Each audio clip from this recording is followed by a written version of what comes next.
이거 같은 경우에는 차에 4명이 타고 있으면 정확하게 1명만 죽일 수 있을 정도로 정확하게 만들어질 수 있다고 합니다. 쓸데없는 죽음을 방지를 하고 주변 피해를 최소화하기 위해서 이런 것들을 만들어 놨다고 하더라고요. 차를 저렇게 뚫고 지나가죠. 근데 차는 그대로 있죠. 그러니까 이게 폭발이 일어난 건 아니에요. 그냥 썰은 거예요.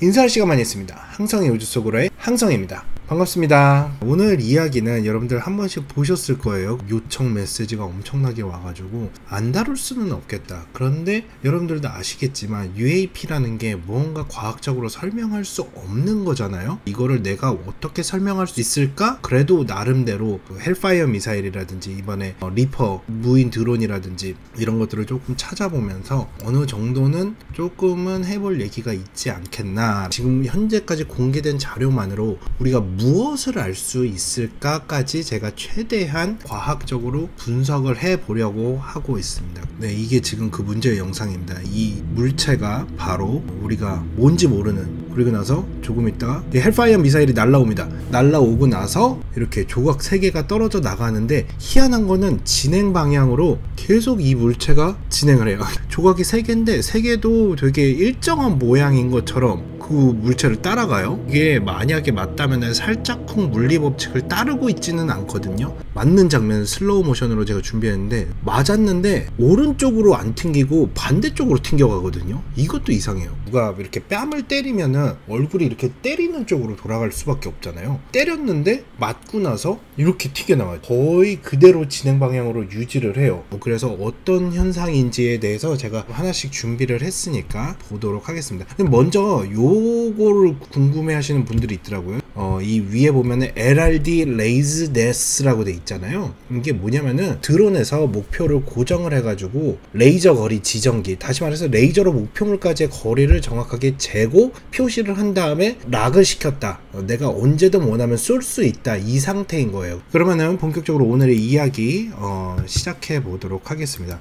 먼저 이거 촬영이 어떻게 됐냐? 이 촬영은 2대의 MQ-9 리퍼가 촬영을 한 겁니다. 지금 예멘 상공에 당신의 후티 반군이 여러가지 임무를 수행을 하고 있었기 때문에 이 임무 수행을 위해서 예멘 상공에 지금 보고 계시는 MQ-9 리퍼라고 하는 이 무인 드론이 되게 여러 기가 배치가 되어 있는 상태였습니다. MQ-9 같은 경우에는 리퍼라고 부르는데 날개 길이, 전장이 거의 한 20m 되고 동체 길이가 11m 정도 된다고 합니다. 그래서 최대 4.7톤까지 거의 5톤 가까운 무게를 싣고서도 이륙할 수 있다고 합니다. 그러니까 웬만한 경비행기 같은 거죠. 최대 속도가 시속 480km까지 나온다고 합니다. 그러니까 꽤 빠른 편이죠. 그리고 이 14시간 비행이 가능한다고 하는데 이 14시간 비행은 모든 무장을 완전하게 장착을 했을 때, 그러니까 모든 가능한 미사일이라든지 이런 것들을 다 장착을 하고 비행을 시작했을 때 14시간이고 그냥 정찰만 할 경우에는 40시간까지 운행을 할 수도 있다고 합니다. 그래서 작전 고도는 최대 15km까지도 올라간다고 해요. 그러니까 상당히 높이 올라가죠. 공대지 미사일 같은 게 AGM-114, 이거를 우리가 헬파이어 미사일이라고 그러죠. 최대 8발까지 장착을 할 수 있는 어마어마한 무인 드론이라고 볼 수가 있습니다. 여러분들이 아까 보셨던 그 흑백 영상은 이 리퍼의 눈이라고 할 수 있는 MTS-B 타겟팅 시스템이라고 부르는데 이 리퍼의 배 쪽에 달려 있거든요.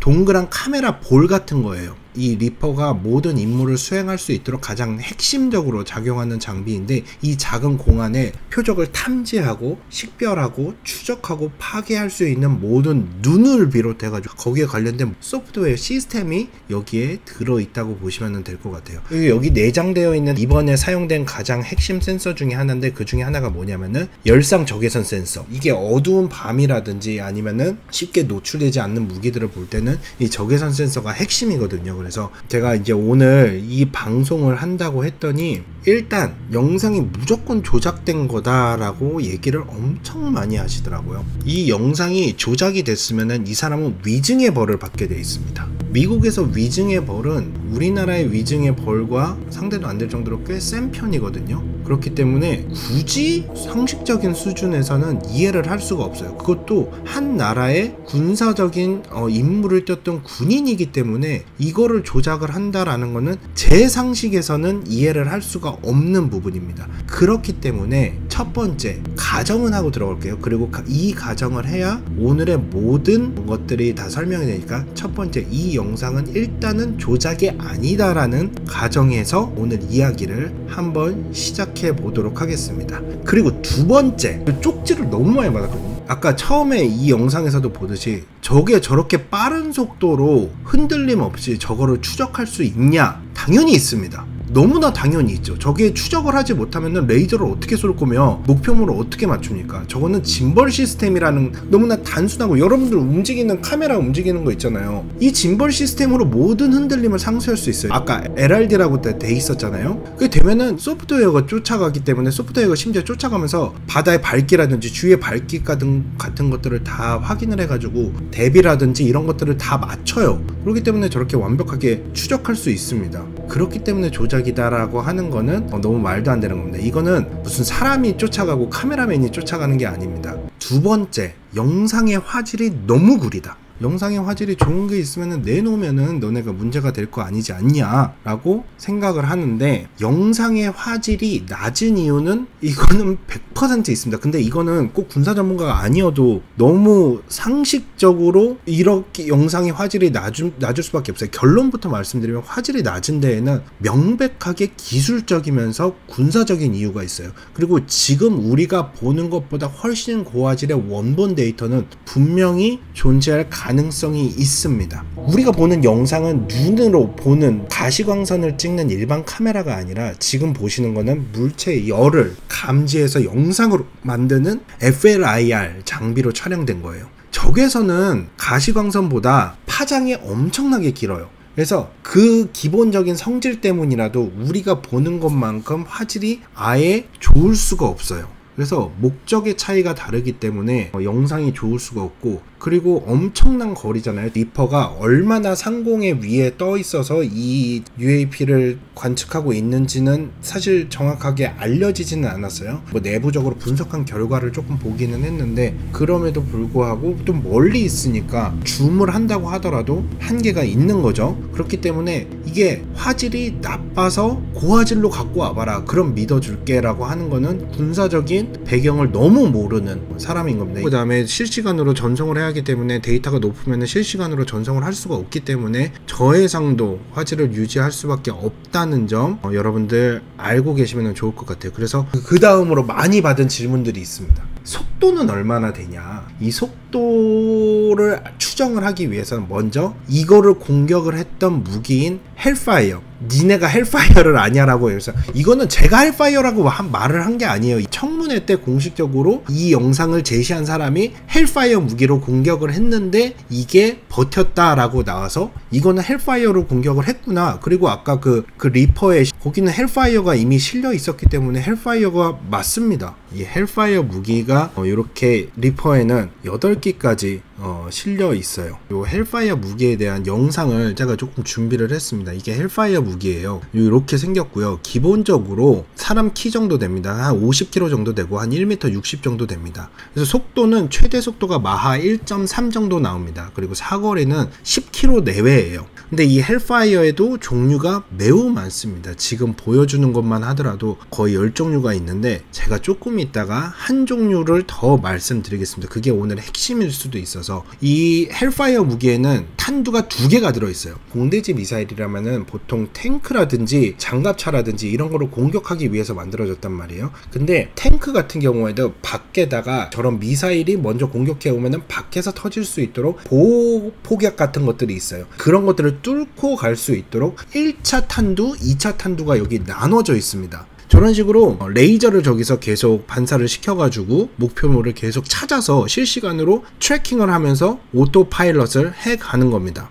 이 헬파이어 미사일의 속도가 마하 1.3 정도 나온다고 그랬죠. 마하 1.3이라고 가정을 하면은 이게 시속 거의 한 1600km 정도 됩니다. 그러니까 음속보다 조금 빠른 거죠. 근데 이거를 프레임 단위로 분석한 분이 계시더라고요. 하버드 대학교의 아비 로브 교수님, 3I 아틀라스 혜성이 외계 생명체가 보낸 우주선일 수도 있다 주장한 아비 로브 교수가 이번에도 이 영상을 잔뜩 분석을 했습니다. 아비로브 교수를 비롯한 여러 전문가들이 이 상대 움직임을 바탕으로 이 UAP가 미사일보다 대략 6배 정도 느리게 움직이는 걸로 분석을 했어요. 대략 이 녀석은 시속 한 250km 정도로, 그러니까 엄청 빠르지는 않아요. 그래서 MQ-9 리퍼로 쫓아갈 수가 있었던 거예요. UAP 크기가 어느 정도 추정이 되냐? 크기는 한 1m에서 3m 정도로 분석이 됩니다. 그래서 결론은 뭐냐면은 평범한 수치인데 물리적 현상이 이상해요. 이 UAP 같은 경우는 시속 260km 내외라서 어떤 딴 나라의 무인 드론이다 해도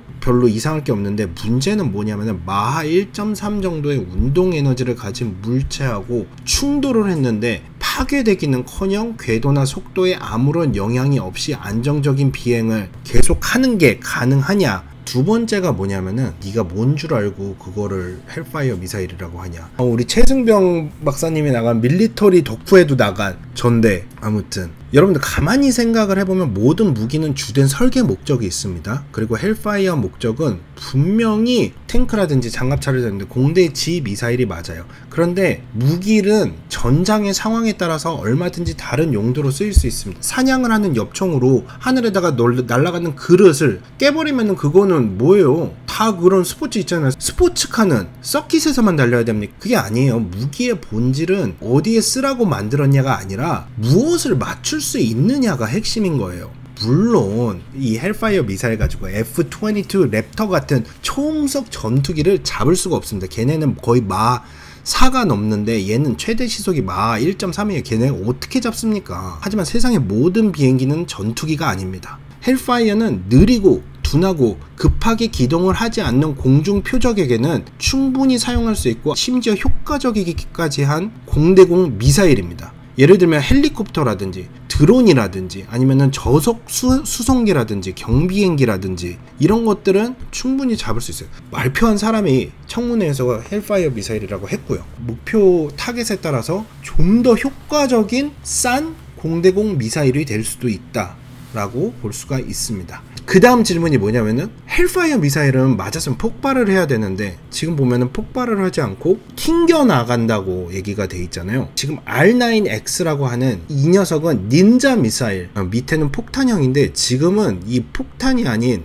칼날로만 썰고 가는 그냥 닌자 미사일이라고 돼 있습니다. 이게 왜 이렇게 만들어졌냐면은 그 폭발형을 미사일을 쏘게 되면은 목표로 하지 않은 다른 타겟의 생명을 위협할 수가 있기 때문에 이거 같은 경우에는 차에 4명이 타고 있으면 정확하게 1명만 죽일 수 있을 정도로 정확하게 만들어질 수 있다고 합니다. 쓸데없는 죽음을 방지를 하고 주변 피해를 최소화하기 위해서 이런 것들을 만들어 놨다고 하더라고요. 차를 저렇게 뚫고 지나가죠. 근데 차는 그대로 있죠. 그러니까 이게 폭발이 일어난 건 아니에요. 그냥 썰은 거예요. 저 칼날 자국이에요, 다. 그래서 아마도 폭발이 일어나지 않은 거는 저 닌자 R9X를 썼기 때문에 폭발이 일어나지 않았을 수도 있다. 실제로 예멘에서 2024년 10월 30일 날 사용이 됐던 헬파이어의 대부분은 고폭형이 아닌 실제로 저 블레이드형으로 사용이 된 겁니다. 이거는 실제로 지금 닌자 미사일이 사용된 건데 방금 맞았는데 폭발은 안 일어나죠. 그리고 나서 저렇게 씁니다. 그런데 지붕에는 진짜로 저렇게 구멍이 뚫린 거예요. 이 UAP 현상에 대해서 우리가 현재 물리학적 범주 안에서 생각해 볼 수 있는 가설이 몇 개 있을 겁니다. 한 3-4가지 정도밖에 저는 찾을 수가 없더라고요. 이게 조작이 아니라면은 되게 설명하기 힘든 현상은 무조건 맞습니다. 우리가 모르는 미국이라든지 중국이라든지 러시아 등 군사 강국이 무언가 엄청나게 좋은 신소재로 무인기를 개발을 했을 가능성이 당연히 있겠죠. 그게 바로 이겁니다. 자가치유 고분자 같은 거죠. 예를 들어서 미사일 칼날에 스치고 지나간 부분은 그냥 분자 단위에서 재결합해서 손상을 그냥 복구를 하고 썰려 나간 지점들은 아까 그 파편 3개 지나듯이 지나가는 거예요. 이건 AI 영상이에요. 그 다음에 에어로졸 복합재 구조가 있는데 내부는 거의 비어있는 저렇게 에어로졸이라든지 아니면 초경량 소재로 채우고 외피는 충격 흡수에 도로 강한, 예를 들면 뭐 그래핀 강화 복합재라든지 나노탄소 복합재라든지 뭐 이런 식으로 만들었을 수도 있죠. 이런 경우도 있을 수 있잖아요. 이렇게 헬파이어 미사일을 쐈어요. 이게 원래 단단한 한 덩어리가 아니고 전체적으로 그냥 이렇게 뭉쳐져 있는 아주 작은 입자들이 뭉쳐져 있는 현상이라고 하면은 이렇게 닿았을 때 저렇게 움직이면서 몇 조각들, 큰 조각들은 튕겨 나올 수가 있는 거죠. 군집으로 생각할 수가 있는 거예요. 그래서 이걸 맞았을 때 저런 식으로 가운데를 뚫어준다면은 저런 기동도 가능할 수도 있다. 이게 군집 비행일 수도 있다 라는 얘기가 나올 수 있죠. 그러니까 쉽게 말하면 지능형으로 만든 드론 때 하나의 구체처럼 보이도록 밀집 편대 비행을 하고 있었다라고 볼 수도 있는 거죠. 근데 물리적으로 설명이 안 되는 것들이 뭐가 있냐면 수십 개에서 수백 개의 드론이 될 텐데 그토록 정밀하게 뭉쳐가지고 비행하는 기술이 가능한지, 그렇게 원격으로 뭉쳐서 비행할 필요가 있는지, 그다음에 개별 드론이 내는 열 신호가 적외선 센서에 단 하나의 구체로 잡히는 게 가능한가? 그런 것들이 현재 기술로는 제 생각에는 매우 어렵다라고 생각을 하거든요. 그리고 세 번째로 초자연적인 현상인데 볼 라이트닝이라고 하는 현상이에요. 토네이도가 발생하기 직전에 공 모양의 플라즈마 덩어리인 저 구전이 어떠한 이유로 매우 크고 안정적으로 생겨났을 가능성도 있다. 물리적 실체가 거의 없는 플라즈마 덩어리여서 운동 에너지를 가진 미사일이 폭발을 하는 신관이라든지 아니면 칼날이라든지 이런 물리적인 충돌이 없이 그대로 통과했을 수 있죠. 이때 일부 플라즈마가 조금 불안정해지면서 작은 덩어리로 분리된 것이 세계의 파편일 수도 있다라고 얘기는 할 수가 있는데 그 가능성이 정말 매우 작죠. 왜냐하면 일단 구상 번개가 그렇게 빨리 움직일 수 있다라는 것도 볼 수가 없었고, 그 다음에 자연현상인 구상 번개가 그렇게 오랜 시간 동안 안정적으로 유지되고 특히 일정한 속도로 자의적인 비행을 한다? 이거는 불가능해요. 그리고 이 얘기 되게 많이 들었어요. 웜홀 아니냐. 그거는 논외로 할게요. 웜홀이었으면은 위아래 옆에 있는 헬파이어도 분명히 영향을 받았겠죠. 아무리 봐도 그거는 아니다. 이 모든 것들은 솔직히 말하면 과학적으로 풀 수 없는 미스터리예요. 그리고 꼭 이거를 과학적으로 설명을 해야 되는 이유도 없습니다. 우리가 이해하지 못하는 것들도 지금 우주에서 많이 일어나고 있고 과학적으로 설명할 수 없는 현상들도 되게 많이 일어나고 있어요. 지금 여러분들이 보고 계시는 이 현상도 그 중에 하나인 거죠. 가장 현실적인 설명은 뭐냐? 첨단 소재 드론이거나 편대 드론일 가능성이 가장 높습니다. 하지만 이 경우에 아까 말했던 형태 변화라든지 그다음에 이 속도를 계속 유지를 할 수 있는 이 핵심적인 물리학적인 법칙이 설명이 되지 않는 맹점이 있어요. 다시 말해서 결국 어떤 가설을 선택하든지 기존의 상식으로는 설명할 수 없는 부분이 남게 돼요. 반드시. 그렇기 때문에 이 사건이 전 세계적으로 큰 주목을 받게 되고 과학적으로 무언가를 설명을 할 수 없다라는 이유 때문에 음모론자들의 아주 좋은 떡밥이 되고 있죠. 저도 무언가 명쾌한 답을 드렸으면 참 좋았을 텐데 명쾌한 답을 드릴 수는 없어서 조금 안타까웠고요. 이 정체가 밝혀지는 게 언젠가는 밝혀질 수 있겠죠. 그리고 이런 게 더 자주 등장할 수도 있겠고요. 뭐든지 데이터가 쌓이면은 그 정체가 밝혀지지 않겠습니까? 어제 화성에서 생명체도 발견이 됐다고 하는데 이 우주에서 생명체가 우리뿐만일 필요는 없잖아요. 그렇기 때문에 정말 외계에서 온 생명체다 라고 하더라도 사실은 알 수가 없겠죠. 저는 다음 시간에 또 재미있는 이야기로 돌아오도록 하고요. 인사할 시간만 있습니다. 항성의 우주 속으로의 항성이었습니다. 감사합니다.